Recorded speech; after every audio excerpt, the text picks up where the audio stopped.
Hello, everybody, and welcome to Miss Hope's Reading Hour.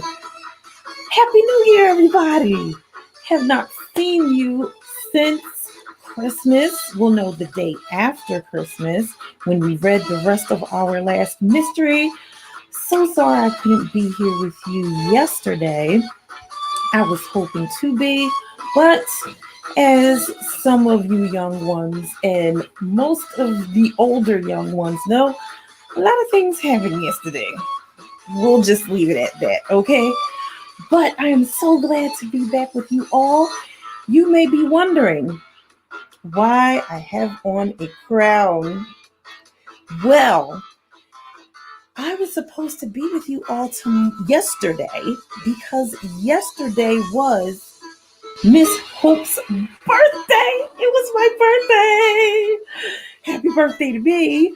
Thank you to all of you who wished me a happy birthday, even though we were unable to have Miss Hope's Reading Hour yesterday.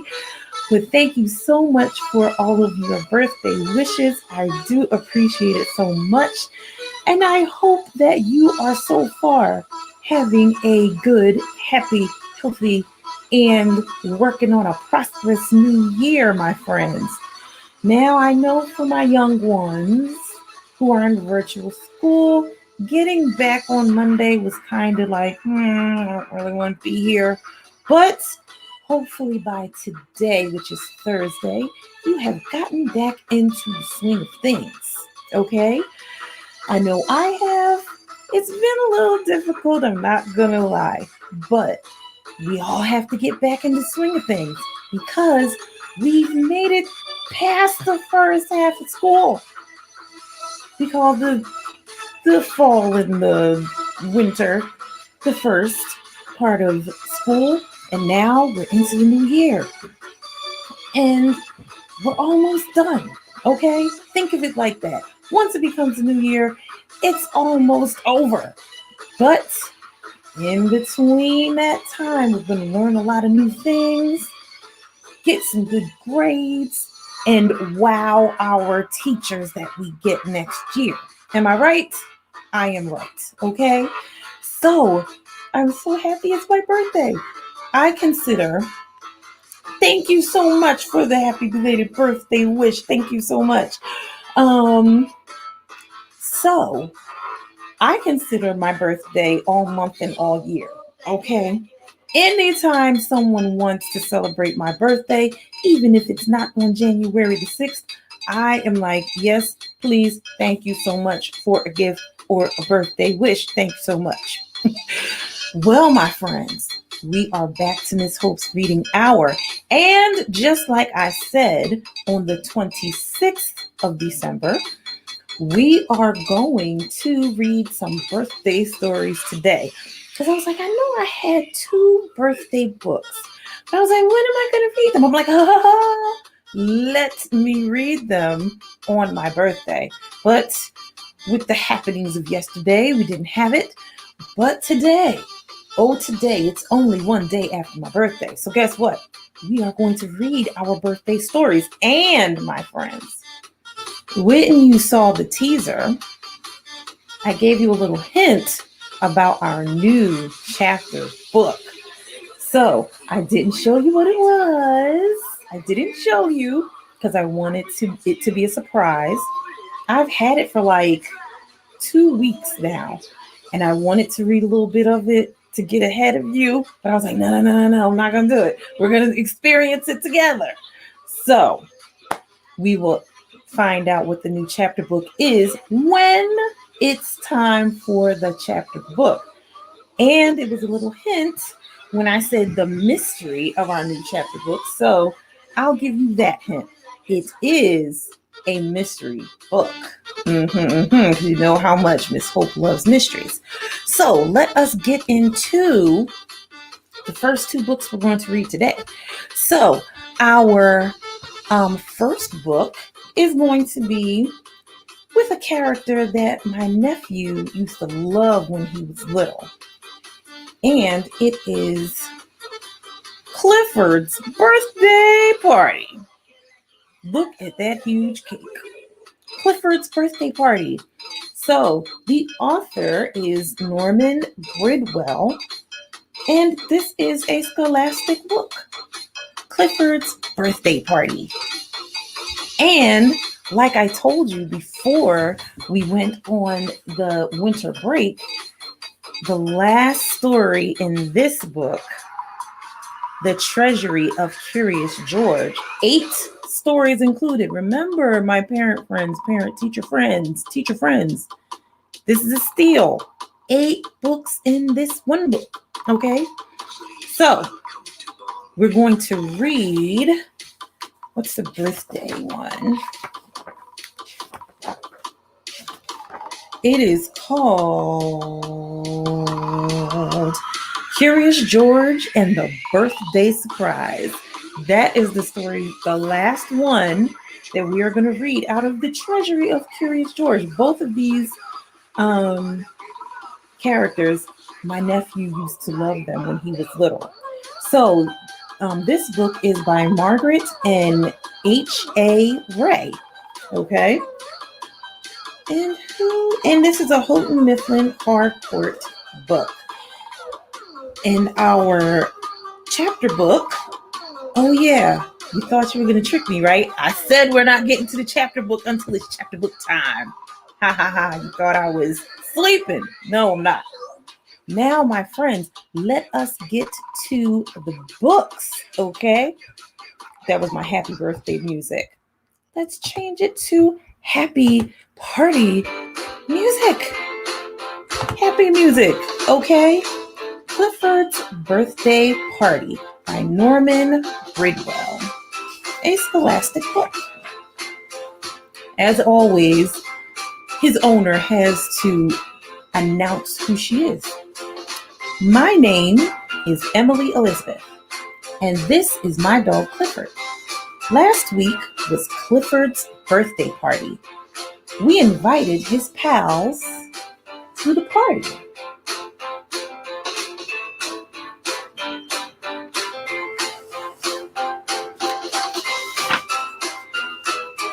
Mom had ice cream and cookies. We put up decorations. When it was time for the party to begin, nobody was there. Where could they be? Well, that's no good. I'll make sure everybody. That is no good. Just a second, friends. Let me check something. Good job. Had to make sure that the microphone was on. We haven't been here for a few weeks, okay? We went looking for Clifford's pals. They were all together at the playground. I asked them why they hadn't come to the party. Jenny said they wanted to come, but they didn't have very good presents for Clifford. Not good enough for such a special friend. Oh, well, that's sweet. I wanted to make sure they had just the right gift for Clifford. I mean, he's not like any other dog, you know. I told them not to be silly.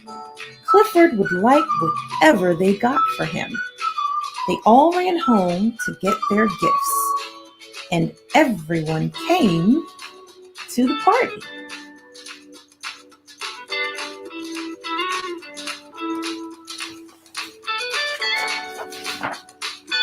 First, we opened the gift from Scott and his dog Susie. Scott had blown it up as much as he could. Clifford blew it up some more. Look at that huge beach ball. Well, it would have to be considerably bigger than a regular one for Clifford.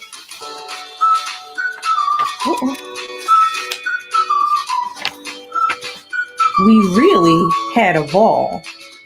Then Clifford pulled out the stopper.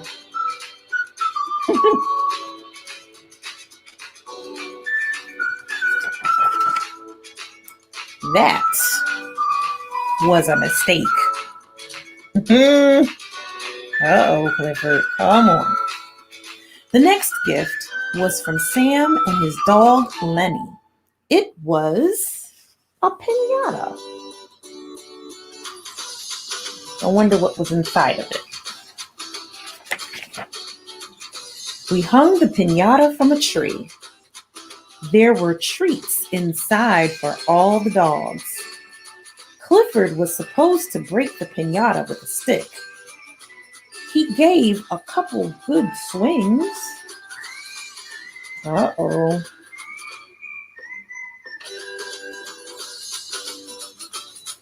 What happened? And the piñata broke open.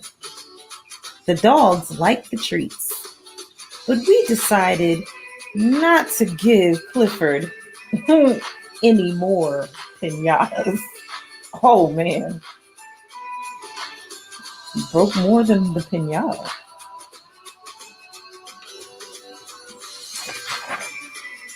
We all laughed when we saw the gift from Jenny and her dog Flip. It was a little small for Clifford, but it was just right for his nose. Clifford hates having a cold nose. Look at that little sweater.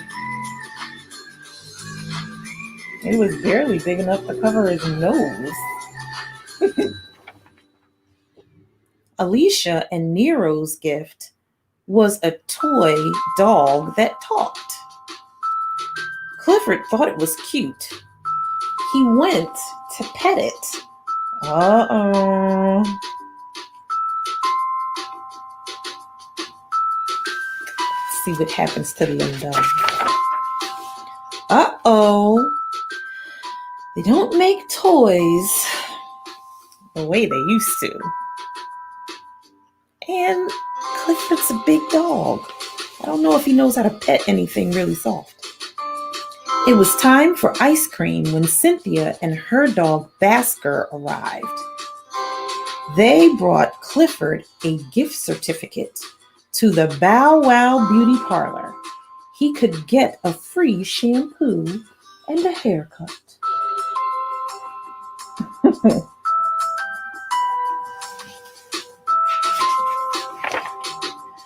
We each had our own idea of how Clifford might look after the beauty parlor. Look at this. I don't know that Clifford would like any of those hairstyles.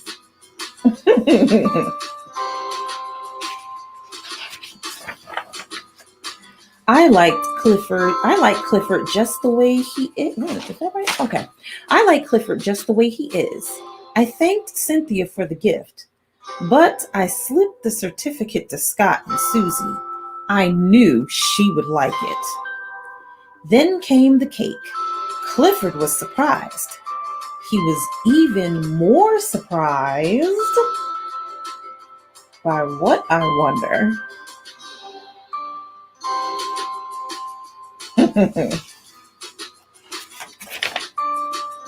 When his family popped out. Oh, wow. He hadn't seen his mother and father and sisters and brothers for a long time. Did you know that Clifford had brothers and sisters? Get out of town. I did not know that. And Clifford's been around since I was little.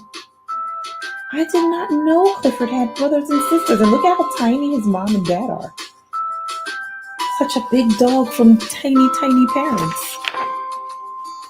Clifford liked the presents his friends gave him, but having his family and friends with him was the best birthday present of all. The end. I must agree with you, Clifford. That is the best birthday gift, to have your family and your friends with you. How old is this story? Let's see. 1988.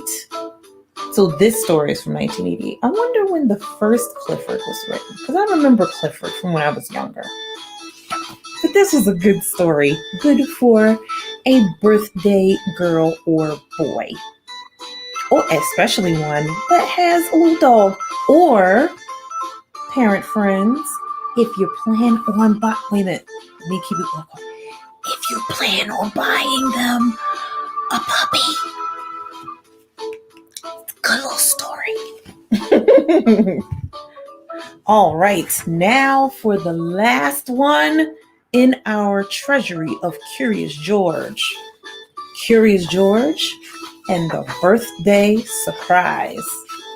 I can only imagine what this birthday surprise is, because there's always some type of surprise that happens with Curious George around. All right. This is George. He was a good little monkey and always very curious. Today is a special day, the man with the yellow hat told George at breakfast. I have a surprise planned and lots to do to get ready. You can help me by staying out of trouble. George was happy to help. Yeah, I don't know that he can really help in that way. I don't know.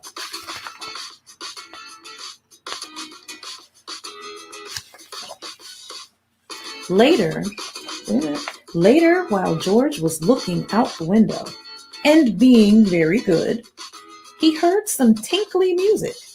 It was coming from an ice cream truck. George watched as a whole line of children and their dogs enjoyed some ice cream treats. It looked fun. But when the ice cream truck moved on, George forgot all about staying out of trouble and went to find some fun of his own. Uh-oh. Let's see what goes down with George. In the living room, George found noisemakers and games and hats. Could this be a part of his friend's surprise? But before George could find out, he spotted some streamers, balloons, and colored tissue. He could not resist. Oh no, no.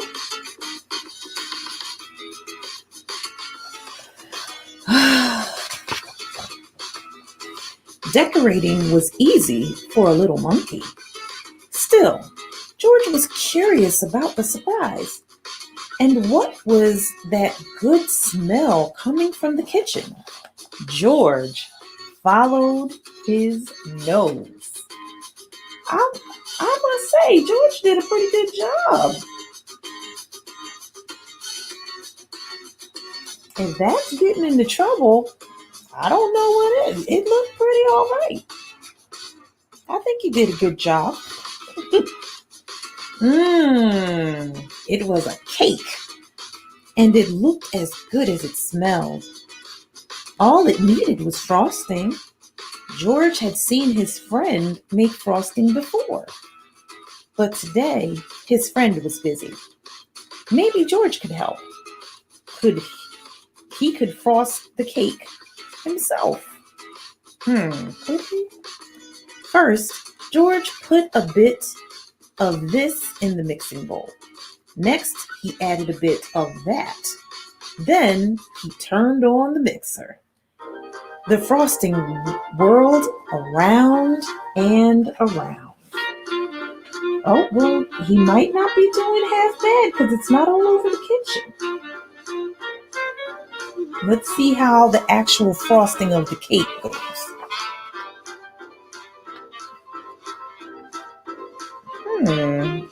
I don't know about those ingredients though. Let's see.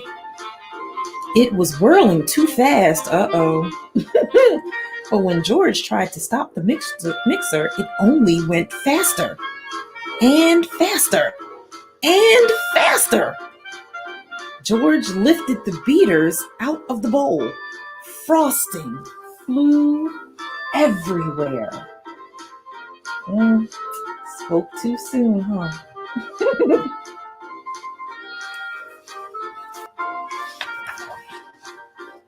Poor George. He did not mean to make such a mess. He had only wanted to help. Now, how could he clean up the sticky kitchen? Just then, George heard the tinkly music again.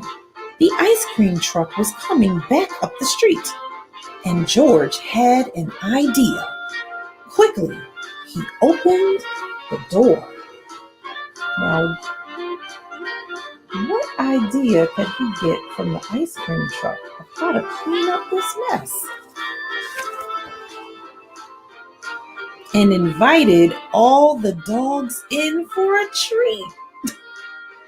In no time, the kitchen was as clean as a whistle. Maybe not quite as sanitary, but it looked clean. When the dogs finished their snack, George took them back outside. The ice cream truck was still there, and so was his friend.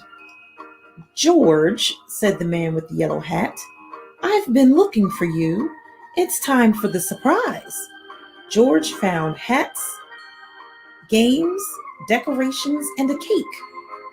He was curious. Was the surprise a party?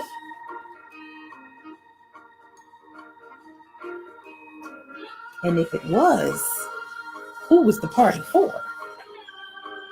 Yes, it was a party. George was happy to see all of his friends. They were glad to see George too. "What great decorations," Bill said. "What a lot of presents," said Betsy. "Why don't you play some games with the guests, George?" the man with the yellow hat suggested. "I have one more thing to do." I guess it's frosting that cake. When George's friends came back, well, wait a minute. I'm sorry. Sometimes with the newer books, the pages stick together. You think that you've skipped a page. When George's friend came back, he was carrying a cake covered in candles. This wasn't just any party. It was a birthday party. But George was still curious. Whose birthday was it? He watched to see who would blow out the candles. The man with the yellow hat put the cake down right in front of George. That was the surprise. It was George's birthday. The party was for him. Everyone sang happy birthday. Then George took a deep breath.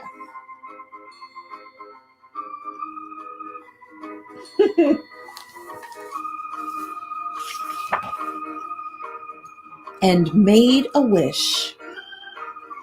Happy birthday, George. The end. That is the last story in our treasury of Curious George. And how is it that George did not know that it was his birthday? I guess not.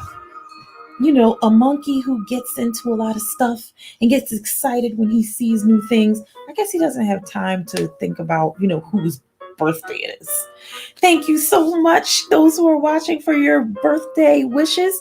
Just to let you know that because of how we're broadcasting, sometimes I can't tell who it is that's letting me know something in the chat. So if you say something to me, maybe let me know who you are, and I can say thank you personally to you. But those of you who are in the chat, thank you so much for your birthday wishes. Now, my friends, let us change the mood, because we have another mystery book And it may be a little familiar to you. The reason why I say that is because they are familiar. Hello, Miss Kate. Thank you so much. So, the characters are familiar. Why are they familiar? Because you have recently seen some of these characters before. Now, as you know, before we went on Christmas break, and on the 26th, I read the rest of Who Was Stealing the 12 Days of Christmas, right? But on Chickadee Court, there are some other things that have gone missing. So, my friends, let's let you know. Our next chapter book takes place on Chickadee Court, and it is called Who Stole New Year's Eve? Another book in the series. This is the wonderful thing about Miss Hope's Reading Hour, because many of the books that we read here on Miss Hope's Reading Hour, there's not just one book. It's a series of books, okay? So there's a series of books from the same author. So Martha Freeman, the author of Who is Stealing the 12 Days of Christmas, also wrote Who Stole New Year's Eve. We are still in the new year, so we can find out who stole New Year's Eve. And Alex and Yasmin are on their next mystery adventure. Before I get to reading the book, just to let you know, if you take a look down here at the ticker, you see the Happy New Year wishes. But what you also see is our Cash App and the email address for Miss Hope's Reading Hour. Why do you ask? Is that there? I'm so glad you did. I'm going to let you know why. The reason why it's there is because Miss Hope's Reading Hour, the books that you see are either donated or there are monetary, meaning money donations to buy books. Also, thank you so much to my cousin who donated $30 to Miss Hope's Reading Hour. Thank you so much for that donation. It will be used to get some great books for us to read in the coming days and weeks. I do have to go back on and do another order. So, how can you donate? You can donate via Cash App. The Cash App is Hope GM, HOPEGM, all lowercase, all one word. Donate any amount. The lowest amount, I recently told someone this. The smallest amount that has been donated has been $5. The largest amount was $100. I don't care. It doesn't matter to me how much you donate. You can donate $1. And guess what? That dollar is going to go to buying books for Miss Hope's Reading Hour. All donations go straight to buying books for Miss Hope's Reading Hour. Also, if you would like to send digital gift cards, you can do that by sending them to the email address that's listed right down here in the ticker. All right, my friends, let us get to Who Stole New Year's Eve. How do you steal New Year's Eve? Now, one thing I will say about this author, Martha Freeman, this is a holiday house book. One thing I will say about her, okay, is she puts a whole lot in a small book. We've read books that are longer than this, that have more pages. But oh, the clues and oh, the twists and turns. All right, let's get into it. Chapter 1. The first time I ever saw Eve Henry, I was holding a chocolate cream pie. Her family had just moved into the house down the street. I rang the doorbell. Eve answered, and her face lit up. I wanted to believe the smile was on account of my good looks. This is probably Alex talking. But it was probably on account of the pie. Hello, I'm Alex Parakeet, I said. I'm in sixth grade. My mom and dad sent the pie and me over to welcome your family to the neighborhood. That speech might not sound like much, but I had practiced it twice so I wouldn't mess up. Oh, wow, thanks. Eve took the pie. I'm Eve Henry. I'm from California, and I'm in the seventh grade. Do you want to come in and meet my mom? I didn't know how to tell Eve no. So I sort of said, And then Eve explained that it was only she and her mom at home. Her dad was at work. He was a new professor at the college, and he was busy setting up his lab. Actually, I already knew Eve's dad was a professor. The people on my street, Chickadee Court, had found out a couple weeks ago that new neighbors were moving into the D'Agostino's old house. And it didn't take long for the details to spread. They were from California, and Eve was an only child. Her mother had grown up in Bellburg, Pennsylvania, which is over the mountain from here in College Springs. Just a second.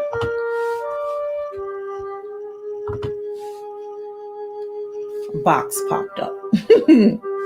Besides being a professor, Eve's dad supposedly had some big scientific ideas that might change the world. The college was paying him a lot of money and building a big, expensive lab for his research. What was his big idea? That remained a mystery.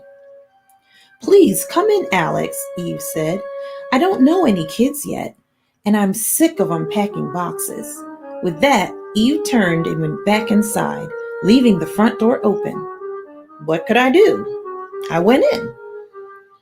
I've been in the D'Agostino's house plenty of times, but now it looked strange. There were boxes everywhere and different furniture. In the kitchen, a lady who had to be Mrs. Henry was kneeling on the floor, cleaning out the cupboards.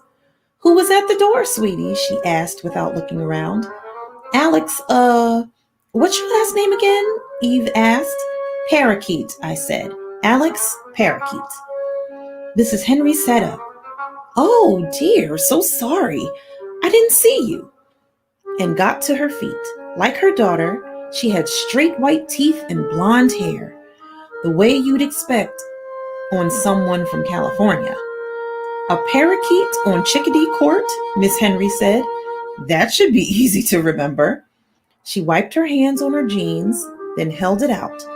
I'm Jessica Henry. It's nice to meet you, Mrs. Henry, I said. Mrs. Henry noticed the pie and fussed about how nice I was to bring it over. My dad made it, I explained. Making pies is his job now. And I think it's your dad who put up the 5 golden rings for us, too. Mrs. Henry was talking about the Christmas display. Every year, the people on our street decorate their houses to go with the 12 Days of Christmas song. We were the 7th house, so we're 7 swans a swimming. 2 houses over, the Henrys are 5 golden rings.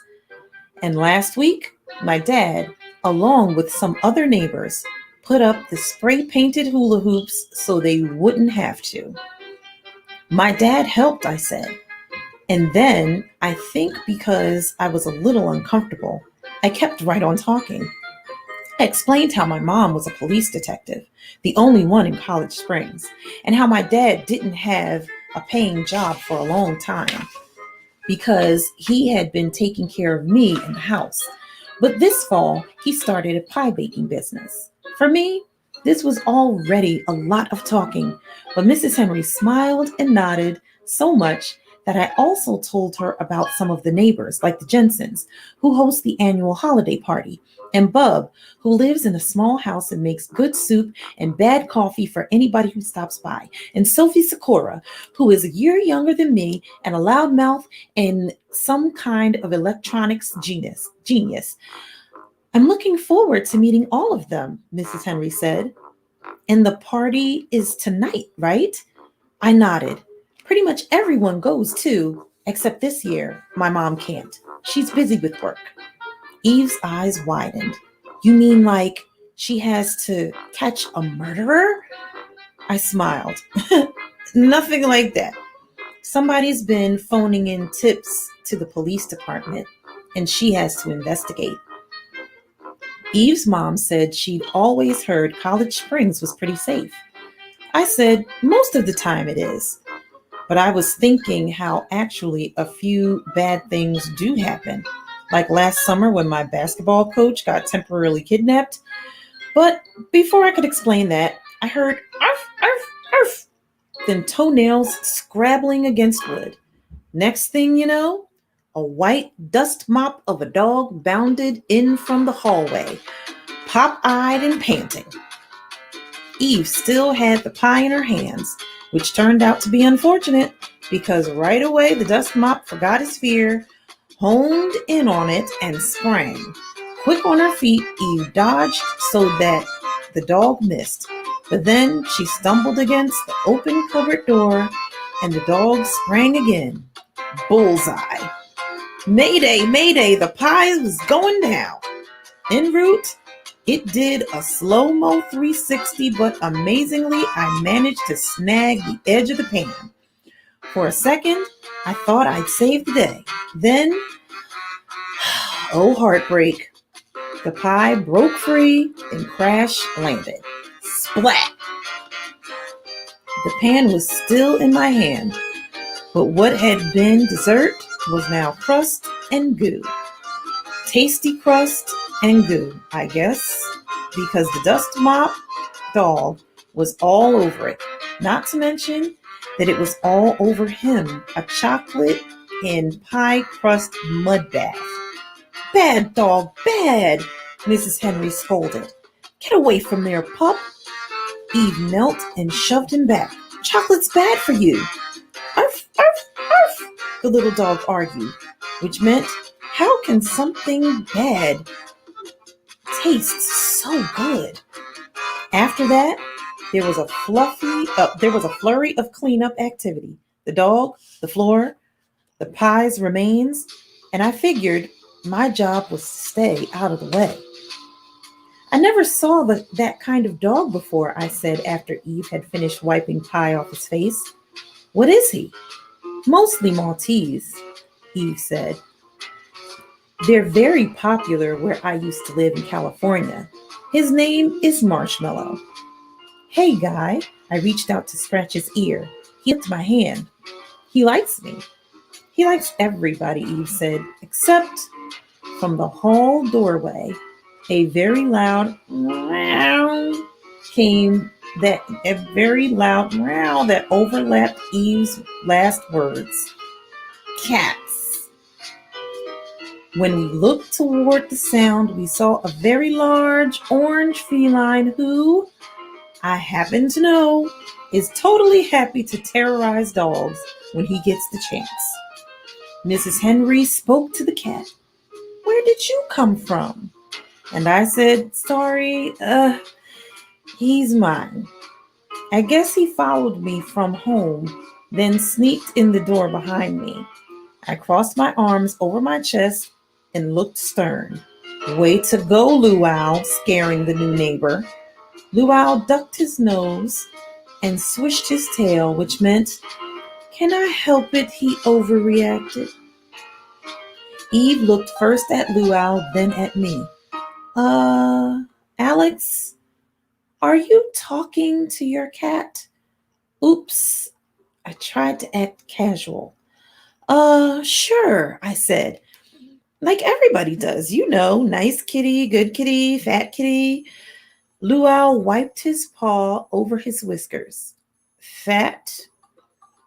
I'd better take him home, I said, before he causes any more trouble. At the door, Eve thanked me for coming over. Now I'll know one person at the party tonight at least. I'll introduce you to Yasmin, my best friend, who happens to be a girl, I said. Her family's 8 maids a milking, next door to my house. Maybe you've seen her. The tall African American girl? Eve asked. I nodded. Her family's from Trinidad. She's really smart. You guys are going to get along great. Chapter 2. The Jensens' annual holiday party started just after dark, which is around 4:30 in December. And every year it's the same. The grown-ups hang out upstairs in the living room, and the kids stay downstairs in the basement. There are 2 Christmas trees, 2 fireplaces, twinkly lights everywhere, eggnog, snacks, and a million cookies. The highlights come at 8 o'clock when Professor Jensen flips a switch to turn on the lights and music for the 12-day display all down Chickadee Court. By then, people from all over have come to watch. Outside on the sidewalk, they whistle and applaud. My dad had some last-minute pie orders to fill, so the Jensen's house was full of people by the time we arrived. After Professor Jensen welcomed us and took our coats, Mrs. Henry, standing by the fancy white Christmas tree in the living room, spotted me, smiled, and waved me over. Next to her was a tall man with curly gray hair and glasses. It had to be her husband, Professor Henry, and this was my chance to solve the mystery of his big idea. Only I had to wait because he was busy talking to Yasmin's dad. Since they're both professors, their conversation was super brainy, and I couldn't exactly follow it. But one thing was obvious. They weren't getting along at all. Oh boy. Mrs. Henry shrugged at me and looked embarrassed and finally interrupted. Dear, I told you about Alex? The 2 professors had been glaring at each other. Now they looked down and glared at me. Hi, I said in a small voice. Mrs. Henry explained about the welcome pie and how I'm almost the same age as Eve. Slowly, Professor Henry's frown faded, and then he said, Nice to meet you, and thanks anyway for the pie. I said, You're welcome. Then did my best to sound jolly and enthusiastic the way grown-ups do at parties. So, Professor Henry, what brings your family to College Springs? Are you doing any interesting work at the college? Professor Henry opened his mouth to respond, but before he could, Mrs. Pop came up and held her hand out to him. I don't believe we've met. Uh-oh. Now it was up to me to introduce them to each other. I mean, I was the only one who knew all the names. So I tried, but I got confused and actually introduced Mrs. Pop to her own husband. Oops. Everybody laughed. I blushed, and for the next few minutes, boring grown-up chit-chat hummed above my head. Then it stopped, and when I looked up, 4 pairs of eyes were aimed at my face. Wait, what? I said. Sorry, I forgot to listen. Mrs. Pop laughed. Our new neighbors were just saying, Alex, that their daughter Eve's birthday is next weekend, on New Year's Day, in fact. She's hoping to have a get-together the day before. I'm sure you and Yasmin could plan to attend and perhaps encourage the other children. Sure, I said. We usually go to Ice Carnival, but... Oh, that's right, said Mrs. Henry.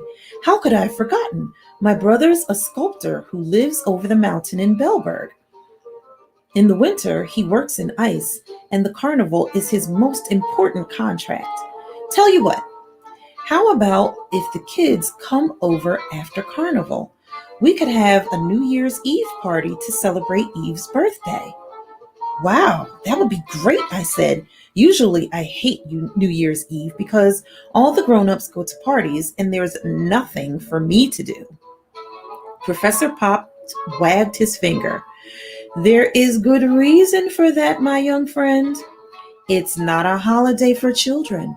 Your parents, I'm sure, would never permit you to be out so late. Oh, come on, said Mrs. Henry. Staying up one night a year never hurt anybody. The stern expression on Professor Pop's face said he thought staying up one night a year would, too, hurt somebody. It might never even be fatal. It might never even be fatal, sorry. Meanwhile, Professor Henry said, I didn't realize people in College Springs were such goody goods. Uh-oh. Were they going to start arguing again? I didn't stick around to find out. Instead, I excused myself and went downstairs to hang with the kids. In the basement, Toby Lee and Cammie Richmond were trying to strangle each other with tinsel, but that was just the usual. Meanwhile, there were 2 TVs going, one with video games and one with a Charlie Brown Christmas, and a bunch of food on the table in the middle of the room. 3 kinds of chips, Hershey's Kisses, Christmas cookies with white icing, brownies, and Oreos. In the cooler on the floor were Pepsi cans of Pepsi, Coke, and Orange Crush. As I guess you can tell, the Jensens really know how to put on a party. Eve Henry was by the food table. I was glad she had found somebody to talk to. A black girl wearing a red dress and shiny black shoes, her billowy hair pulled back with barrettes. I was trying to decide which chips to eat first when the black girl waved. Huh? I looked around, I looked back, then realized the girl was waving at me. Also, she wasn't just some random person. She was Yasmin. Sorry if you already figured that out, but Yasmin only dresses up for church, and she always wears her hair in braids. This new version of her was different. Pretty. That idea was so weird that I squelched it. Alex, you have the strangest expression on your face. Doesn't he, Eve? Yasmin said. Eve shrugged. I thought that was just the way he always looks.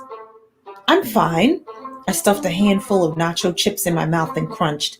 Hey, Eve, what's your dad's big scientific idea anyway? I didn't have a chance to ask you today, so I was going to ask him just now, but that didn't work out. Eve blinked.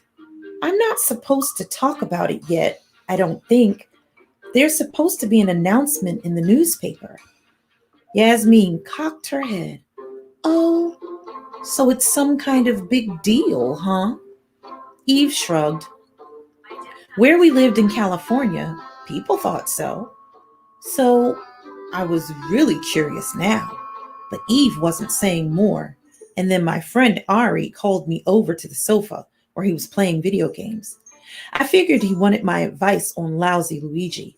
I'm pretty good at it, but it turned out to be something different. Who's the babe? He asked, raising his eyebrows. The babe? I repeated. You mean Eve? This was almost as bad as Yasmin being pretty. Duh, said Sophie Sakura, who leaned over to listen. I skipped over the whole babe thing and explained about Eve,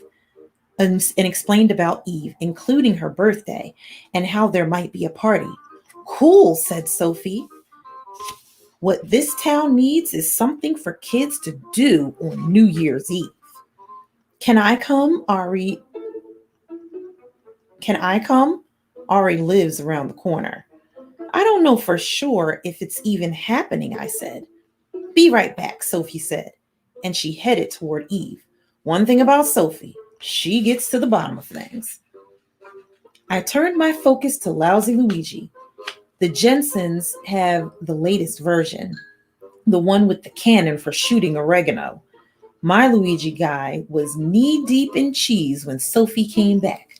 The new girl's pretty nice. She says if it's okay with her parents, everyone's going to be invited, except for little kids like my brother Byron, of course. Ari pumped his fist.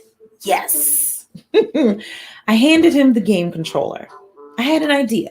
Sophie, could you help me with something? Sophie said, sure. And I hope it's another mystery because that would be totally great.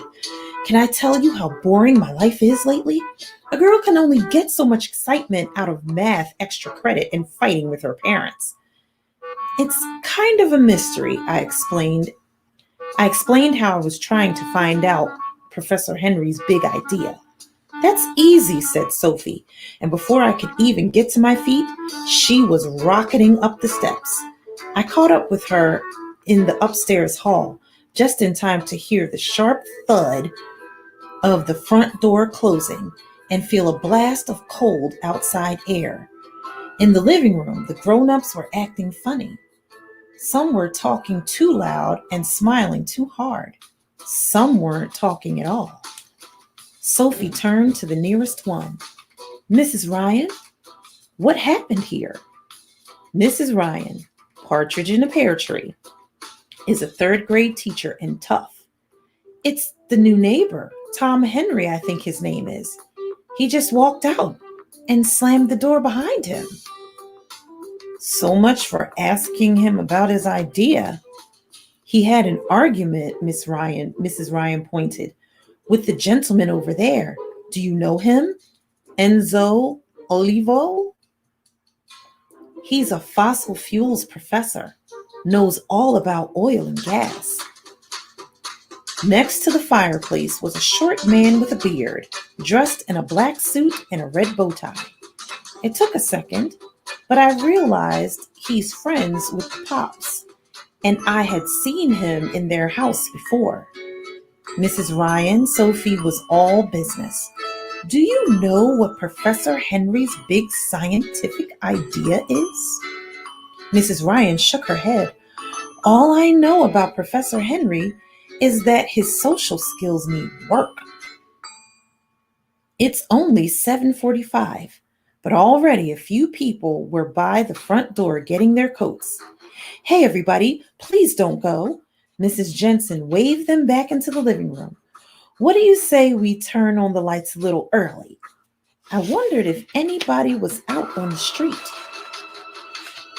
And across the sofa, I'm sorry, I think I skipped the page. No, I didn't. I wondered if anybody was out on the street yet and reached across the sofa to pull open the drapes. A couple of cars were at the curb and one family was walking on the sidewalk. There would be more people in a few minutes, but I could see why the Jensens wanted to hurry up. If we waited, there might not be any party left. Is everybody here? Professor Jensen asked. Have we got the kids from downstairs? Michael Jensen said, all present and accounted for, Dad. And I noticed Yasmin and Eve behind me. All right then, Professor Jensen flipped the switch. The outside lights blazed and the music started. On the first day of Christmas, my true love gave to me. Most of the grown-ups cringed. I guess the song does get a little old. But after a verse, we were all singing along. Party saved? Not quite. One voice rose over the rest. It wasn't a good voice, but it was loud. Yasmin's. Next to me, Sophie giggled, and I elbowed her to cut it out. She's trying really hard, I whispered. She's even taking lessons so she can sing in her church choir. Several people glanced at Yasmin and smiled, but she didn't notice. She was singing her heart out until Eve, standing beside her, couldn't help it and erupted with a squawk of laughter so contagious it got everybody going. At first, Yasmin didn't realize she was the cause, but when she did, she shut her mouth and made a face so sad and terrible, I felt it in my chest.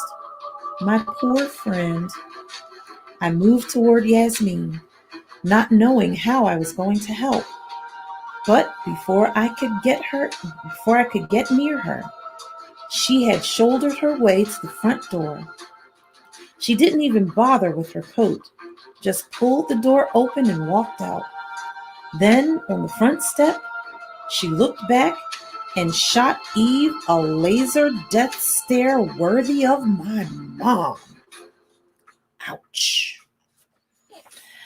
So, my friends, we will end it there.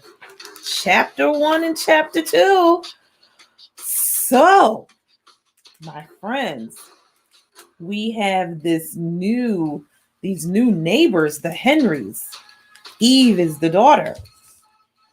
The father is upset with Yasmin's dad. And Yasmin's family, the only one that's not upset with someone from the Henrys is Yasmin's mother. Yasmin's dad is upset with Eve's dad, and now Yasmin is upset with Eve. But there's already a mystery. What is Professor Henry working on at the university? Who is this mystery person, Mr. Olivo? And why is he upset with Professor Henry as well? Well, my friends, already, Who Stole New Year's Eve has already, in the words of my nephew David, gotten juicy. Okay? Well, my friends, I will see you back here on our fabulous Friday, which is tomorrow. Oh, we got a double header, friends. I'm going to be back to see y'all tomorrow. I just realized that. Going to be back to see you tomorrow. Came on this thankful Thursday. Now we're going to see you again on Fabulous Friday. Okay? Doubleheader, 2 days in a row. We'll be back to find out some more about what this mystery thing is that Professor Henry is working on. And to see if maybe, just maybe, Eve and Yasmin can make up real quick. And is that going to drive a wedge between her friendship with Alex? And what is his mom working on? His mom seems to, for her to be the only police detective, she seems to always have something to be working on. All right, friends, we've already established there's already some mysterious things going on. Thank you so much for being here with me on this thankful Thursday. I will see you tomorrow on our Fabulous Friday. Thank you so much for all of your birthday wishes.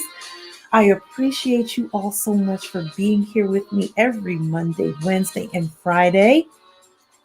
With all of that being said, my friends, with my birthday crown on, how do you like it?